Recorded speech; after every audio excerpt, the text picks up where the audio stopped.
And now let us look at more about who Devi Parashakti is, who is none other than the divine cosmic mother herself.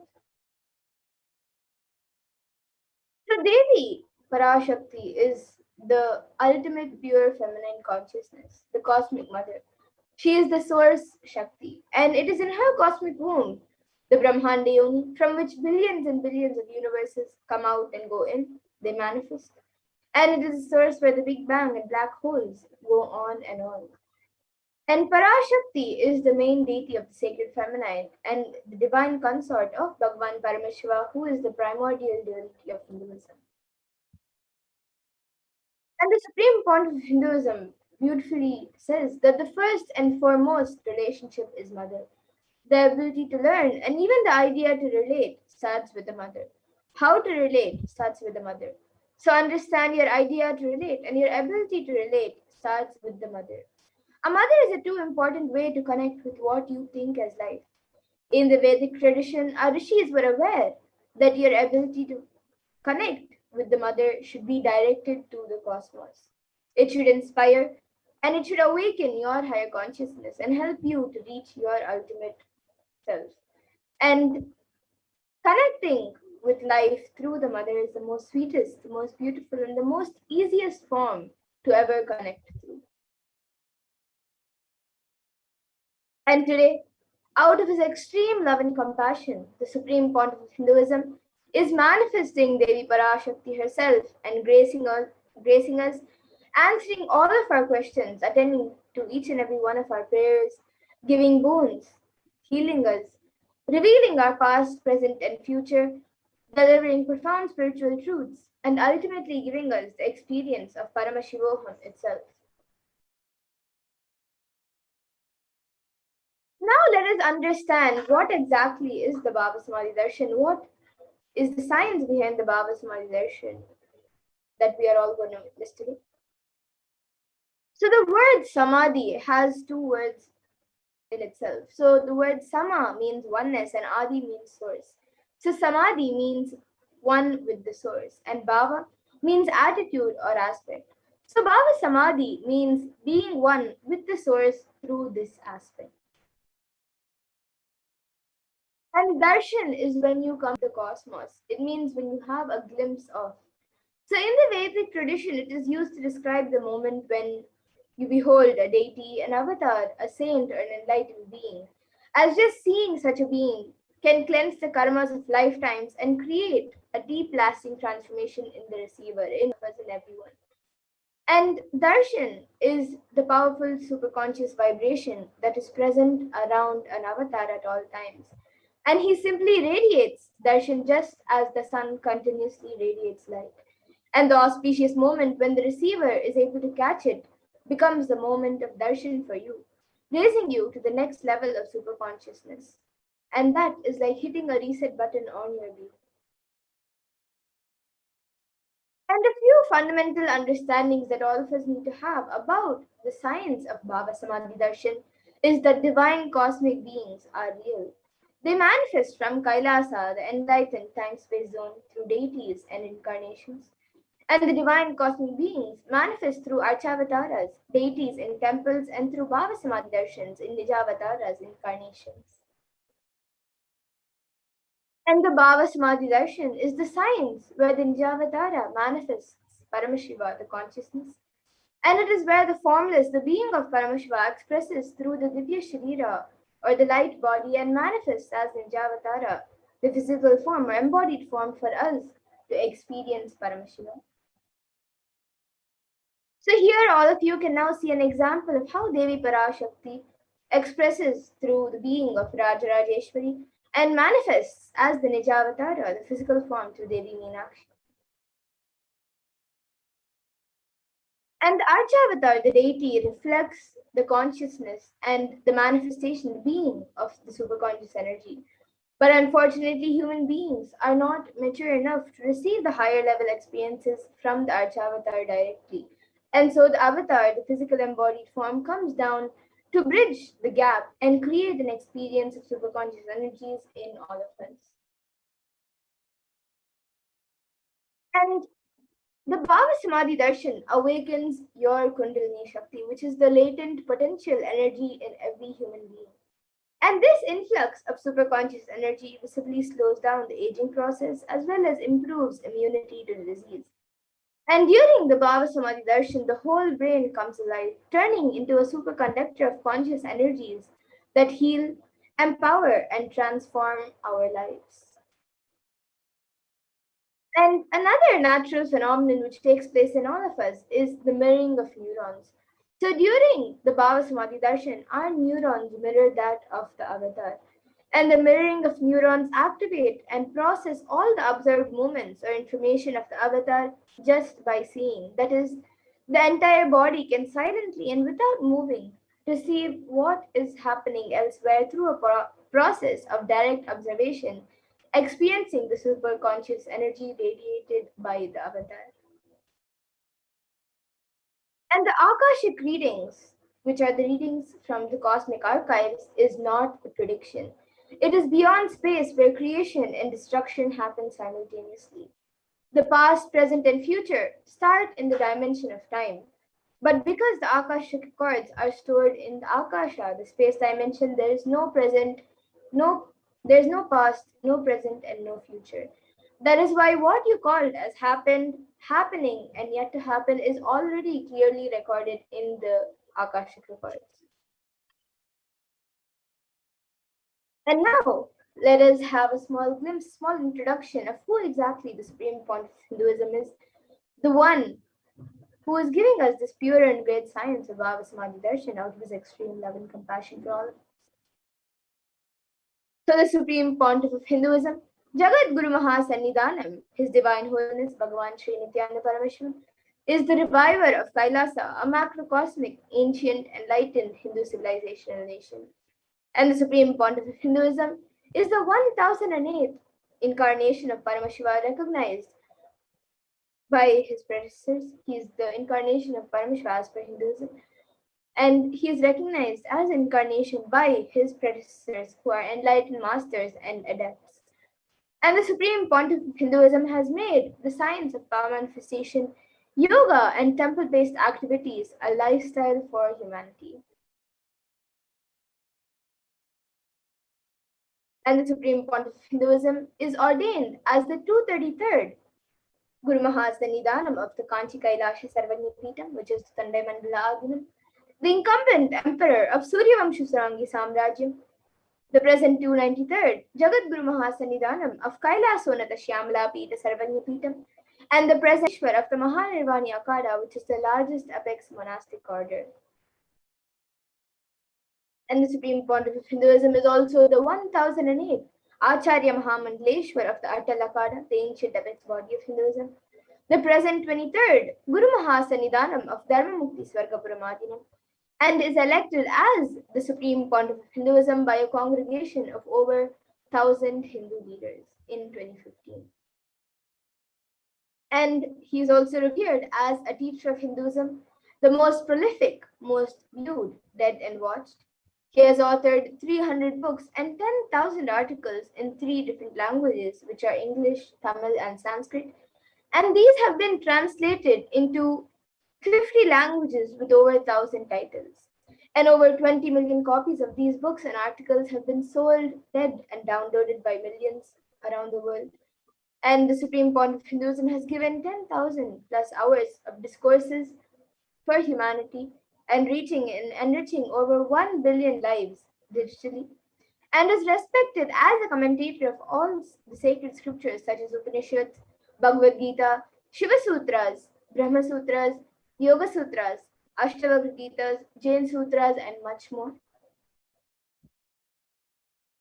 And he is honored as the leader of Hinduism, the most awarded, internationally recognized Hindu leader, the reviver of 108 ancient Hindu sampradayas, including the Rudrakanyas and Rudras, Rishis and Rishikas, Bhairavas and Bhairavis, and Sannyas. And Supreme Pontiff of Hinduism is also is the establisher of the largest Hindu university, Kailasa's Nithyananda Hindu University in the world, with satellite campuses in 150 countries, and is the establisher of 1,000 plus Kailasa enlightenment ecosystems, the founder and reviver of of over 100 Sarvagnipitas around the world and is the collector of the largest Hindu library with over 1 million books, 1 million palm leaf scriptures, and over 20 million digital books. And with that, now we will be moving into the next segment of this program where we will all be seeing a live demonstration of the extraordinary Shaktis manifesting through the initiated disciples of the Supreme Pontiff Hinduism. So these Shaktis are a gift given to humanity by the Supreme Pontiff Hinduism through the science of Diksha.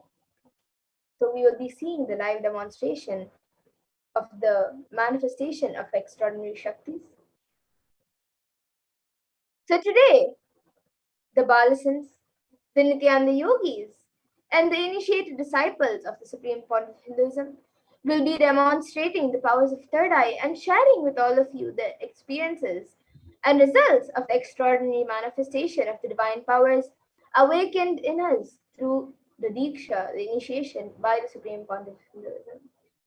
And in today's Bhava Samadhi Darshan, all of us will be receiving the initiation into the third eye awakening and various other powers with the blessings and grace of the Supreme Pontiff Hinduism. And you will all be manifesting the following powers of third eye, which is seeing with eyes blindfolded, as well as many other extraordinary Shaktis such as remote vision, body scanning, levitation, teleportation, materialization, and much more. And for those of you who might be wondering where exactly is the third eye located and how it works, so the third eye is actually a cosmic browsing center located between the brows, which upon initiation one can effortlessly express powers and see through the third eye just as you would with your two eyes. So now let us see what exactly are these Shaktis, how they manifest, what is their source, and what exactly are the Shaktis. So in the Vedagamas, the source scriptures of Hinduism, Paramashiva reveals in elaborate detail that every human being is hardwired to be able to manifest 463 plus extraordinary Shaktis, the divine powers. And the manifestation of powers are described by Paramashiva as a system, a method, and a science for human beings to explore the various possibilities and powers and have access to various states of consciousness. And Shakti is manifest from the fundamental cognition that you are a divine and you need to manifest the divine, not that you are a man and you need to reach the divine. You might be wondering what exactly is the difference between Shaktis and Siddhis. As many of you might have heard the term Siddhis as a very common term or word used for any type of extraordinary manifestation. So let's look at the difference between Shaktis and Siddhis. So Shakti is expressed from the space of enlightenment as a side effect of feeling connection and high integrity with the Guru and the divine, and are a source of enlightenment, whereas Siddhis are powers that manifest from tapas for enlightenment and are on the path of enlightenment. And a few more differences between Shaktis and Siddhis are that Shaktis of Paramashiva manifest through ordinary human beings in an extraordinary way after the initiation by the avatar and are permanent, whereas Siddhis are not permanent and may divert you from enlightenment.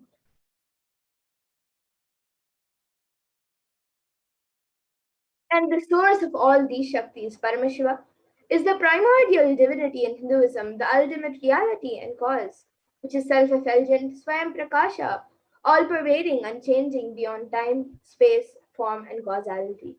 And as the fundamental base of Avyakta, the unmanifest, and Vyakta, the manifest existence, he performs the Panchakritya or the five cosmic acts of Shrishti, which is creation, Sthiti, which is sovereign rulership and maintenance, Samhara, which is rejuvenation, Throbhava, which is pulling out the delusion, and Anugraha, which is liberating grace for all living entities. And now, the Supreme Pontiff of Hinduism, the avatar of Paramashiva, Supreme Pontiff of Hinduism, Jagat Guru Mahasannidhanam, His Divine Holiness, Bhagavan Sri Nithyananda Paramashivam, as the 1008th living incarnation and representative of Paramashiva and the reviver of Kailasa, the ancient enlightened Hindu civilization nation, and the great cosmic godless in the nation. So ever since the beginning of the civilization, the Sanatana Hindu Dharma has been a cradle in highly advanced sciences. And it was where the science of living enlightenment and the Shaktis, the extraordinary Shaktis, was lived and taught as a lifestyle. And for the first time in modern day, the supreme point of Hinduism is reviving these yogic sciences and transmitting it to the world at a record breaking pace which is never accomplished before.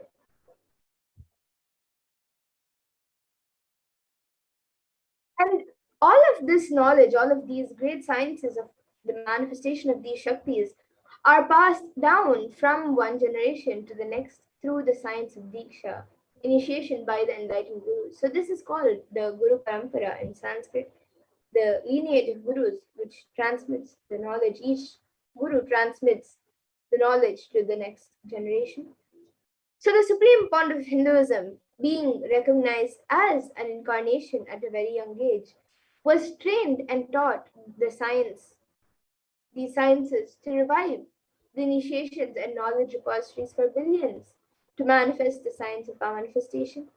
From the disciplines of Vedanta, Tantra, Sri Vidya, Yoga and Yogic powers, Mantra Shastra, Siddha Vidya, science of Aushadha, Advaita, Bhakti Yoga, Paramashiva Vijnana, and much more. And here, all of you can also see all the various gurus, the great rishis and munis and siddhas, superconscious mutants who know the science of incarnation as per Hinduism, predicted and recognized the supreme point of Hinduism as an incarnation of Paramashiva and Parashakti. So you can see all the gurus who have trained and taught Swamiji into these extraordinary Shaktis ever since he was young. You can see Mataji Bhuvrananda Puri, Yogi Raj Yogananda Puri, and many more.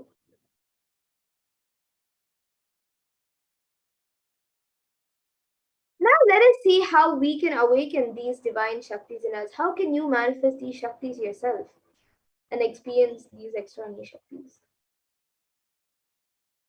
Swamiji very beautifully says, the Supreme One of Hinduism says, every ultimate truth, jnana, is mapped into your consciousness, prajna, and manifests as the possibility and power of every being, prajnana.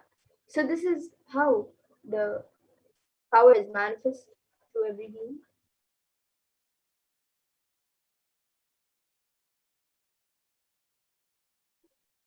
So now let us see how the science of power manifestation is authenticated through four aspects of evidences or pramanas. So the first is the Shastra Pramana, which is the eternal and unchangeable truths revealed in the source scriptures. And then the next is the Apta Pramana, which are the experiences and results of Aptas or authorities of Hinduism, where the Vedic rishis and scientists have time tested and verified and foolproofed all of these sciences.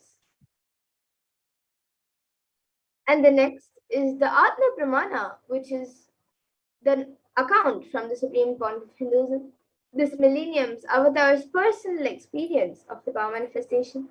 And then the next, the last but not the least, is the Pratyaksha Pramana, which is the empirical evidence from observation and scientific experimentation. And for those of you who now might be wondering, what exactly are these Vedas and Agamas in which all of these truths are revealed in a very elaborate way by Paramashiva? So the Vedas are the ultimate superior authority for Hindus and are pure science where the ultimate truths are explained. And the Agamas are the scriptures where the applied technology and the applied sciences are expanded. So the Vedas and Agamas, the Vedagamas, are given the status of Shruti as they are directly revealed by Paramashiva. They are the ultimate, eternal, unchangeable truths.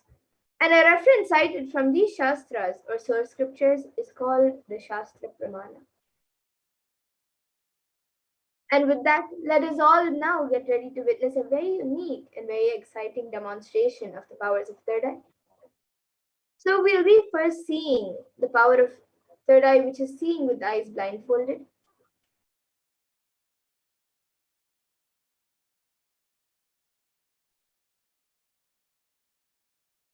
So we'll be first looking at the four pramanas for this power. The first is the Shastra Pramana, which is the pramana, the evidence that comes from the scriptures.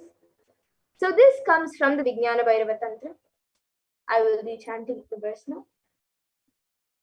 Kapalantarmanonyasya tishtannilitalochanaha Tramena manasodadhyat lakshaye lakshyamuttamam.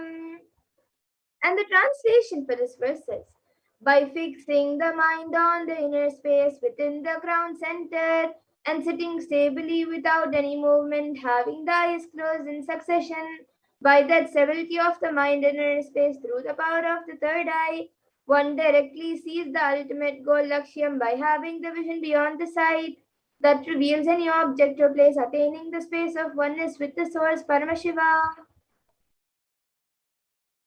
And the next is the Apta Pramana for his power, where Krishna initiates Arjuna into the power of third eye during the revelation of Hindu Purana Bhagavad Gita. So Bhagavan Krishna initiates Arjuna into the power of third eye to behold Bhagavan Krishna's Vishwarupa Darshan, the vision of his cosmic form. And Bhagavan Krishna beautifully says to Arjuna, before he initiates Arjuna, he says, न तु मां शक्यसे द्रष्टुम् अनेनैव स्वचक्षुषा दिव्यं ददामि ते चक्षुः पश्य मे योगमैश्वरम्. So in this verse, Bhagavan Krishna says to Arjuna, but you cannot see my cosmic form with these physical eyes of yours. Therefore, I grant you divine third eye vision. Behold my cosmic opulence. So in the 11th chapter of Bhagavad Gita, which contains the description of Bhagavan Krishna's cosmic form, the narration of Bhagavan Krishna's cosmic form is completely narrated by Arjuna as he sees Bhagavan Krishna through his third eye.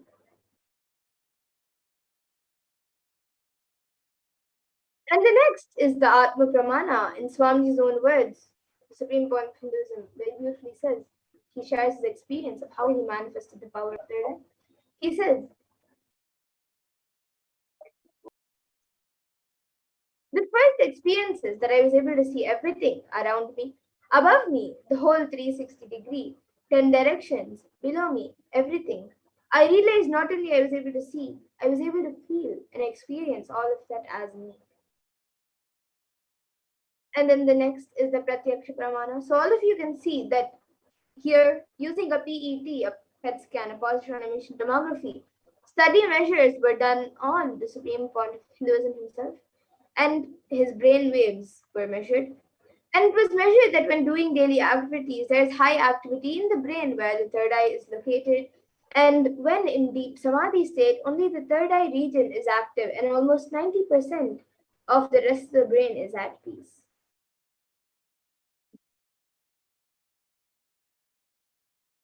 And now we will be getting into the Sakshi Pramana, where all of you will be witnessing the live demonstration of the powers of third eye.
Yes, now we will be getting into the live demonstration of this extraordinary Shakti.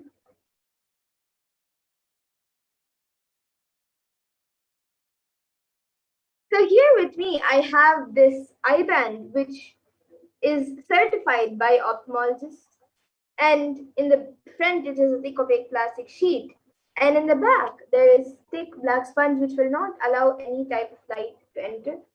So you can see the eye band, and into these two holes over here, my eyes will be going into, and it will also be covering the bridge of the nose.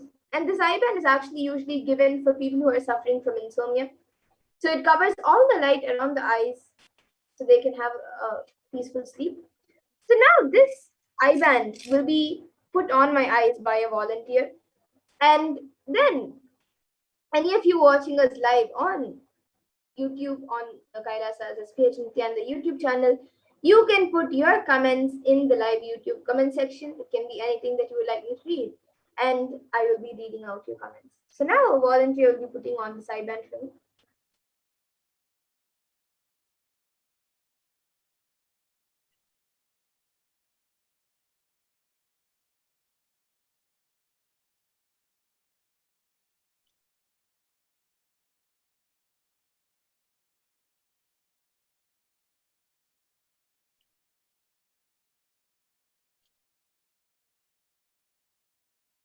Yes, you can make it a little tighter. Yes. So now the eye band has been put, and any of you watching us live on YouTube can put in your comments. But before that, I will be turning to my right, left, up, and down. Yes. Before that, I actually request the volunteer to adjust the eye band here a little bit. It's little stuck and so it's pulling the remote.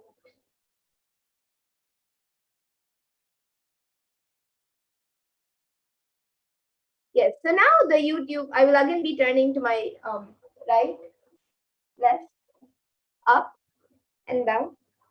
So any of you watching us live on YouTube, you can now put your comments.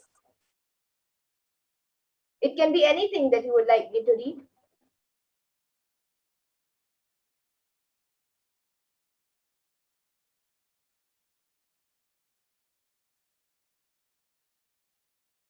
You can put a sequence of emojis, numbers, letters, words, sentences, anything that you would like me to read.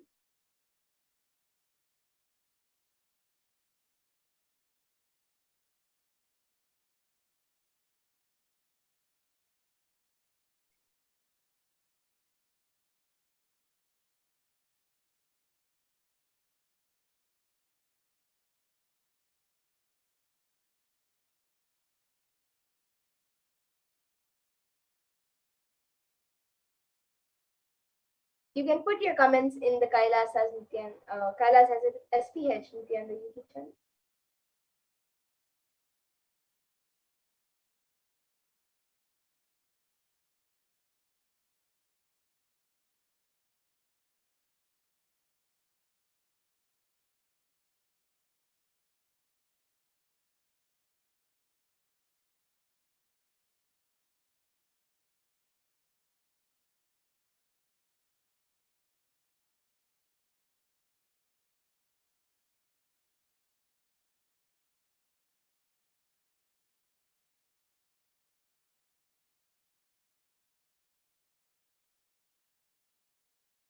Before that,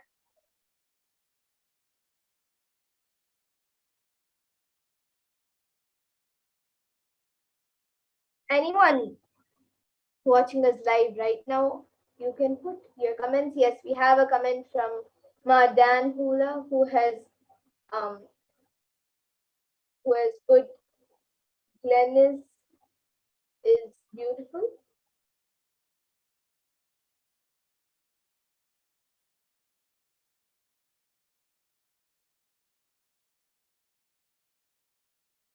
Yes, and anyone else also watching us, or even Dan Hula, you can put anything else that you would also like me to read. It can be anything, a sequence of emojis, numbers, words, letters, or a sentence that does not even make sense at all.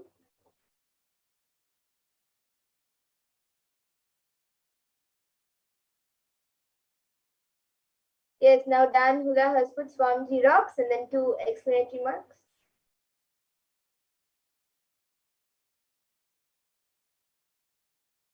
And you can also put things in different languages or anything else that you would like me to read. It can be anything that you think I may not be able to read,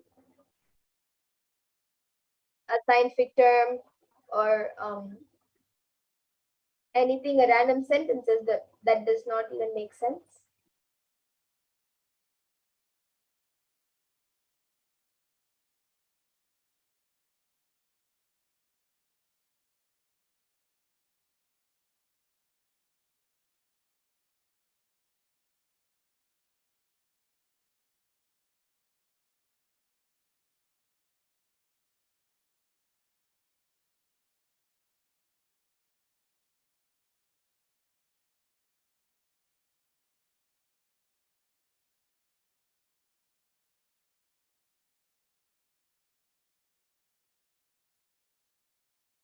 If the Dan Hula or anyone else also, if you're watching us live, you can put a sequence of emojis, numbers, letters, words, sentences, anything that you would like me to read.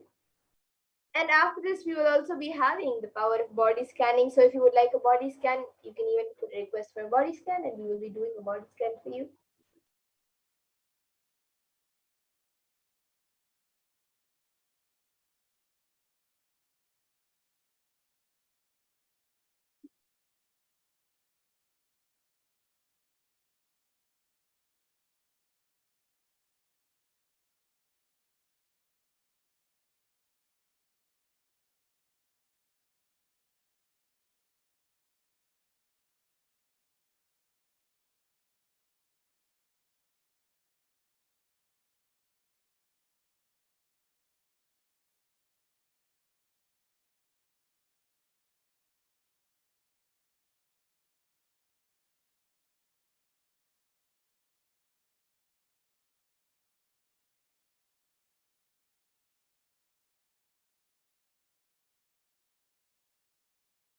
Yes, now we have another comment from Dan Hula who has put, will be blessed with super consciousness by the end of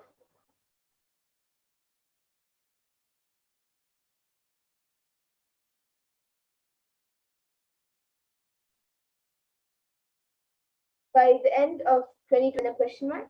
And then we have Tripureshananda who has put 27777.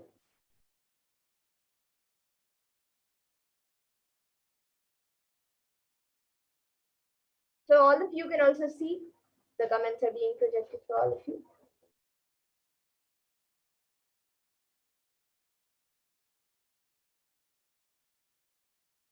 And Ma Tripureshananda has put, I put the numbers. Yes. And I've read the numbers also. It's 27777.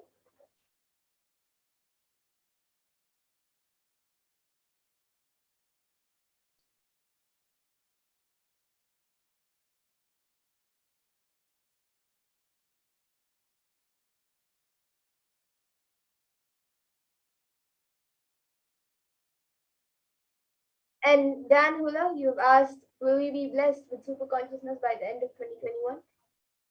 Swamiji now is little by little giving us super conscious breakthrough. He is taking us to give us a super conscious breakthrough.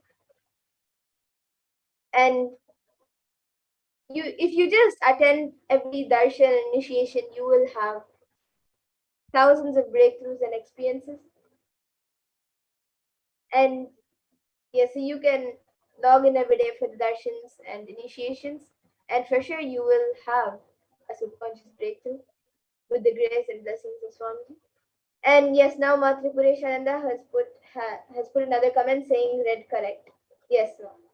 And anyone else also, or even Dan Huda and Matripureshananda, you can put any other comment also that you would like me to read. It can even be a sentence that does not make sense at all.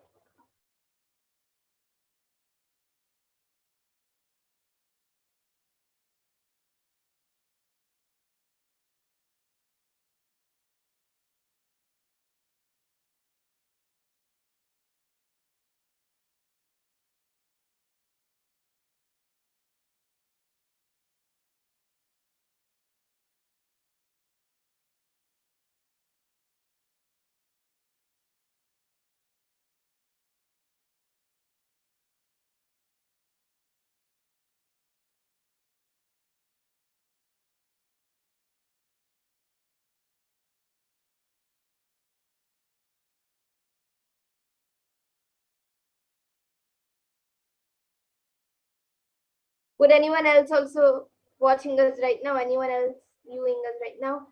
If you would like to put any comments, you can put your comments in. Before we move on to the next power of body scanning,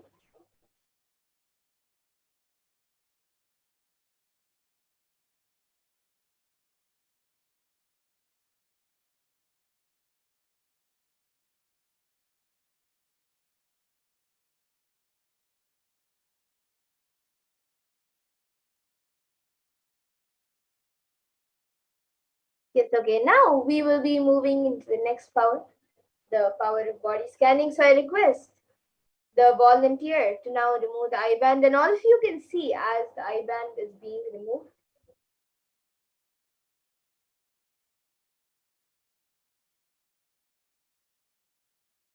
All of you can see as the eye band is being removed.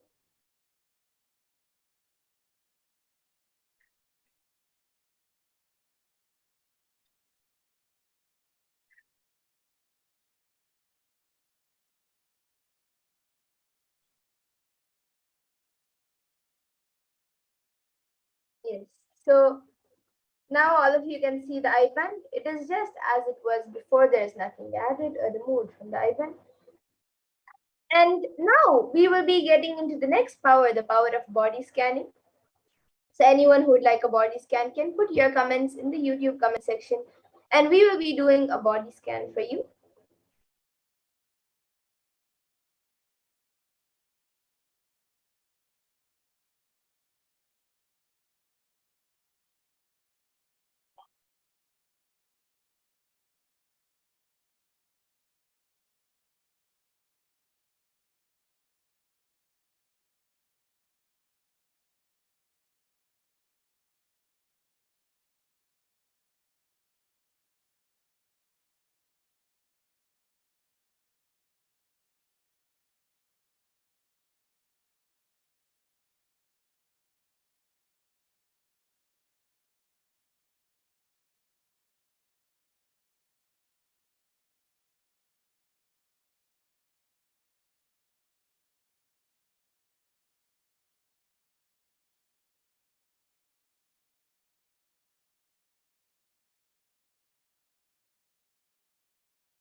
Yes, so now we will be getting into the next power, the power of body scanning.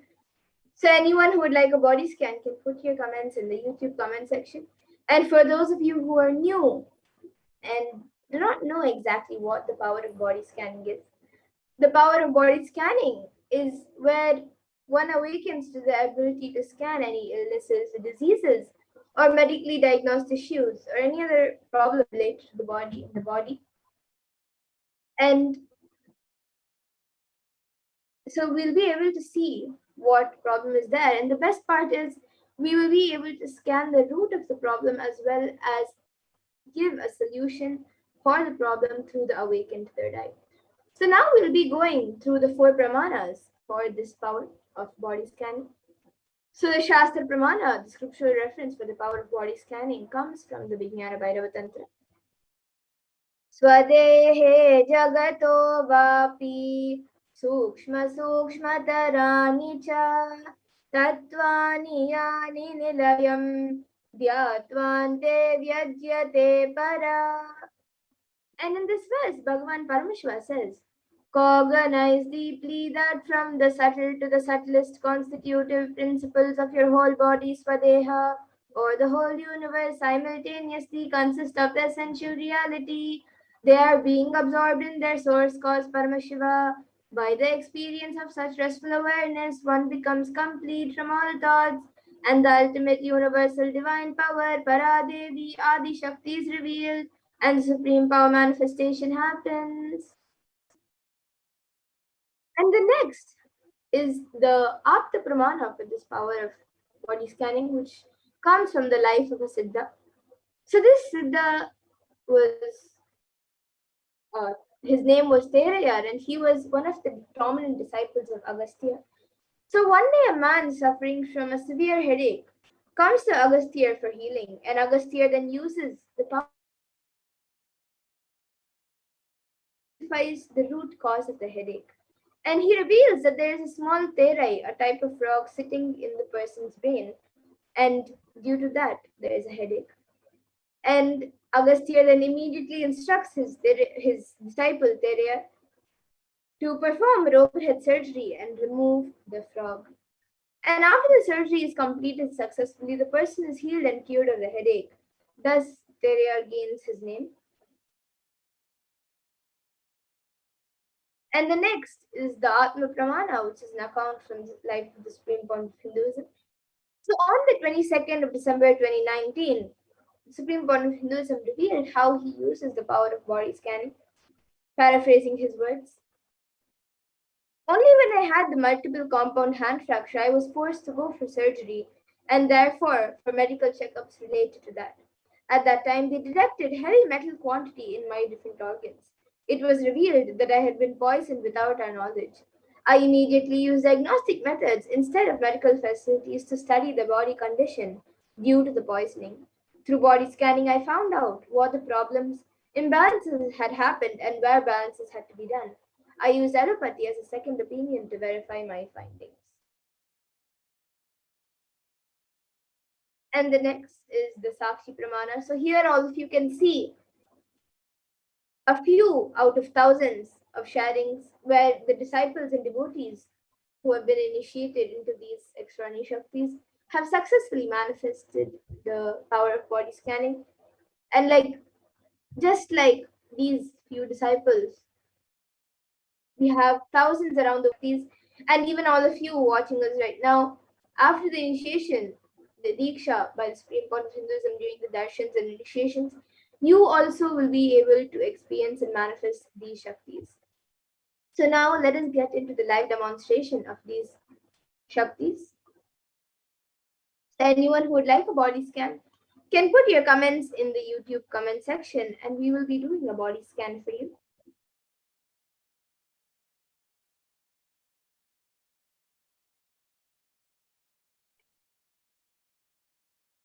I already see a few of you have commented.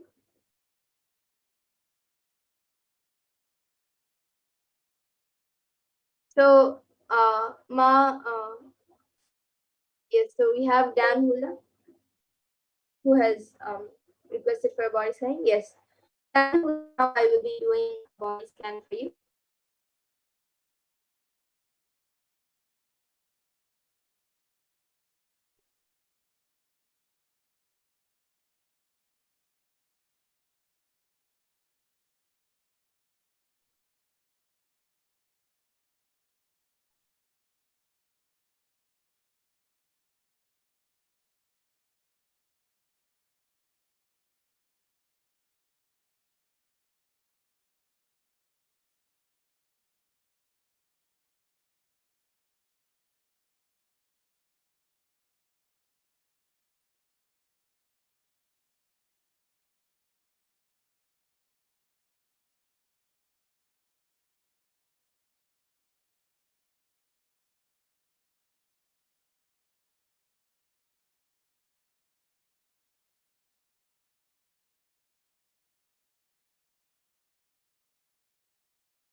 Yes, sorry about the technical glitch. So, Dan Hulaya, what I was able to see for you was that there's you are actually having some irritation on your skin, and I was able to see that your skin is getting very dry, and your skin, like the water content and the hydration that is supposed to be in your skin is not there, so your skin is getting really dry. And that is actually because there is some toxins and some chemicals that um, there is some few things that you're using which has a few chemicals in it that, and that is actually creating a toxins getting accumulated in your pores. So due to that, the toxins is not allowing your body to breathe and get a proper amount of hydration, and it's not, your body is not able to breathe properly. So I was able to see that you have to take bath with turmeric, and if you have basma, then with basma. And also, so yeah, you can apply it either before a shower, or you can mix it in the water that you're taking a bath with, and you can take a bath with turmeric. And also, I was able to see that you have to once a week you should take an oil bath. You can apply either any oil, that any natural organic oil, coconut oil, castor oil, gingery oil, olive oil, or sesame oil, any natural oil.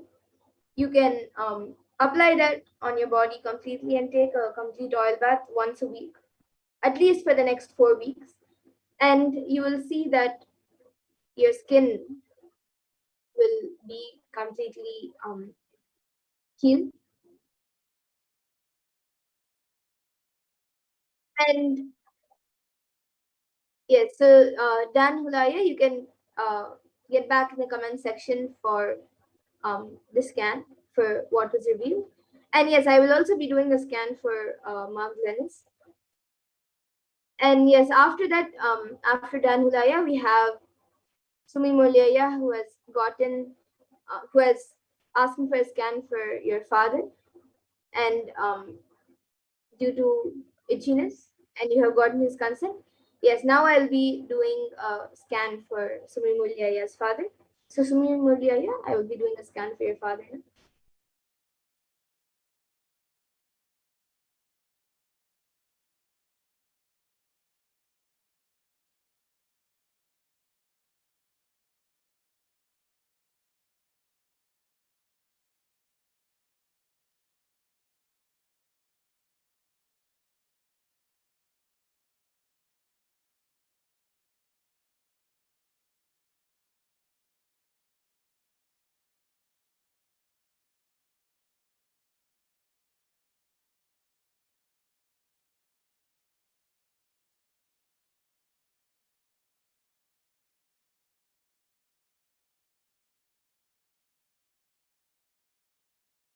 Yes, so Sumi Mulyaya, what I was able to see, the cause for the itchiness is actually due to um, some particles in the skin. So it is, sorry, not in the skin, in the blood circulation. So there's some particles in the blood circulation that are going, so because it's in the blood, it is going all over the body, and it is creating the the itchiness. And solution which I was able to see for that is he has to start drinking neem juice. And if he's comfortable with it, he should also start doing panchakriya. How much ever he's able to do, he can do panchakriya, even if it's not all the 5 steps. At least whatever he can do, and whichever he's comfortable with, he can do that. But neem juice he should start taking every day, and that will help in healing the itchiness. And yes, now Ma Tripuresha has asked for a scan. Oh, yes, I think you had asked before, Ma. I'm sorry, I didn't see your message. Yes, I'll be doing a scan for you and for your dog.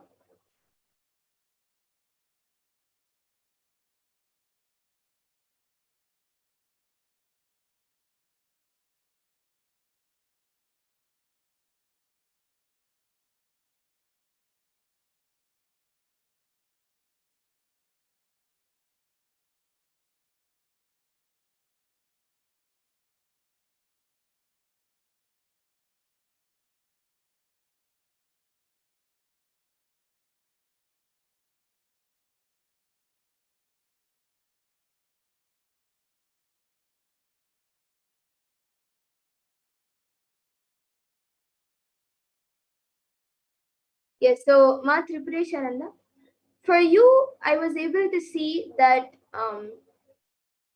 physically right now you are quite fine. It's just because of too much of stress, you are putting a lot of stress on yourself, and due to that, you are not taking care of your body as much as you're supposed. You should drink more water. You should keep yourself hydrated. Due to that, actually, you're also getting tired very often. So I was able to see that whenever you should don't reduce the work that you're doing, but whenever you feel tired or when you out, just chant the Mahavakya a few times. Sit for 5 minutes, chant the Mahavakya, and you will see that again you will feel just the Mahavakya will help you in rejuvenating your energy, and then you will be able to continue your work without stress. So this is what I was able to see for you. And for your dog, I was able to see that he is quite healthy, except just there's something in what he is eating, or what it is not a regular thing that he is eating. Only like once in a while, I think when he's playing or something, he eats something, and that is affecting his stomach. So you should keep a little watch on his diet. But other than that, he is completely fine. Even whatever he's eating, right now it is not major. So you can just keep a watch on his diet, on what he is eating, and make sure he consumes the proper food, and as much as possible organic food and healthy food, and just keep him in the space of Swamiji, the space of Paramashiva. Whenever satsangs or initiations or darshans happen, you can get him to sit. You can get the dog to sit for darshan. And during pujas or any rituals also, you can make him sit for the rituals and for the darshans. And that will help him to also have a conscious evolution. So this is what I was able to see for your dogma and for you. So you can get back in the comment section if you are able to relate. And Dan Hulaya has gone back saying thank you, Ma. And yes, now I will be scanning for Ma Glennis. And you have said that she has given permission. So yes, I will be doing a body scan for Ma Glennis now.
Yes, so Dan Hulaya, what I was able to see for Ma Glennis was that physically she is quite fine right now. But what I was able to see that I was able to see that she is going through some type of confusions according to what exactly you do in life, and there is also some pain incidents uh, which have happened in the past, and that is actually causing her some pain right now, and it's like it is part of the confusion and frustration that she's going through right now, and due to that she sometimes frequently gets a headache. This is what I was able to see as the thing for her, for Mark Dennis. And the solution that I was able to see for this was to the solution to come out of the confusion, to come out of the frustration and all the pain or whatever she's going through right now, I was able to see the solution for that is to just watch satsangs on any problem that she is going through on that topic. She can watch some satsangs, and whenever darshans and every day when darshan and initiations happen, she can watch darshans and initiations whenever and have the initiations whenever she's free, and that will help her in completion satsangs where Swamiji has spoken about completion and do the completion techniques, and that will help her in getting healed totally and completely. So this is what I was able to see for Mark Lennis. You can get back in the comment section if Mark Lennis was able to relate. And Tripuresh Ananda has gone back saying, okay, thanks, Ma. Yes, Ma. And thank you for getting back, Dan Hulaya and Ma Tripuresh Ananda. And now with that, I thank all of you who have joined us today for the power manifestation segment. And anyone else also who would like a body scan, you can put your comments every day at 2 a.m. IST and 4 p.m. IST when we will be having this power manifestation segment. And we will now be moving to the further segments of this program where we will be learning about what Devi Parashakti has revealed in the Akashic readings. So please stay tuned for this next segment where we will be learning what Devi Parashakti, what we will be learning who is Devi Parashakti, the divine feminine consciousness.